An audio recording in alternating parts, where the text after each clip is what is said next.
Next, we will do the cloud filling stitch. We will first use 6 strands of floss, color number 8. First, we'll mark these top positions, along with the middle and 3 bottom sections. Stitch a small straight line on each. We'll start from the left side. First, bring the needle up at this position.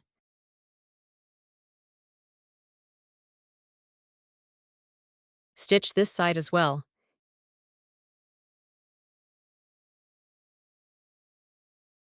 Keep the stitch length consistent throughout. This ensures even, beautiful lines. Don't make them too long. A small segment is sufficient.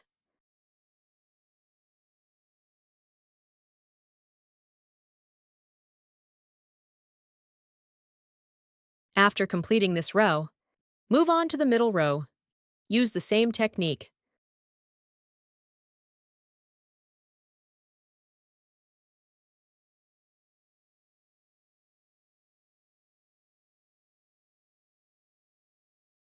We'll also stitch this bottom section. Following the same method. Make a small straight stitch here.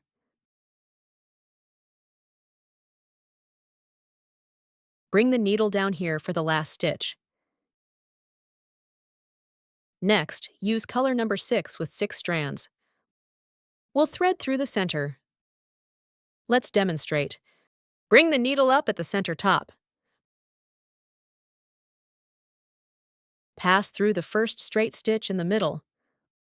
Only pass through the stitches, not the fabric beneath. Then through the second straight stitch above, creating a V-shaped pattern. Following the line's path, we'll thread through.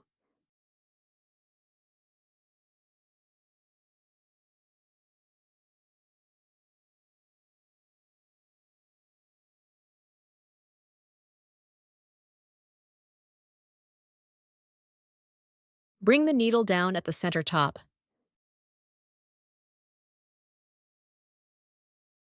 Use the same technique below. Bring the needle up at the middle. Thread along the line's path. Maintain even tension between stitches. This creates a beautiful effect. This stitch is used for mesh-like patterns. Simple and perfect for beginners. Bring the needle down at the line's end. The cloud filling stitch is complete. Let's look at the finished result.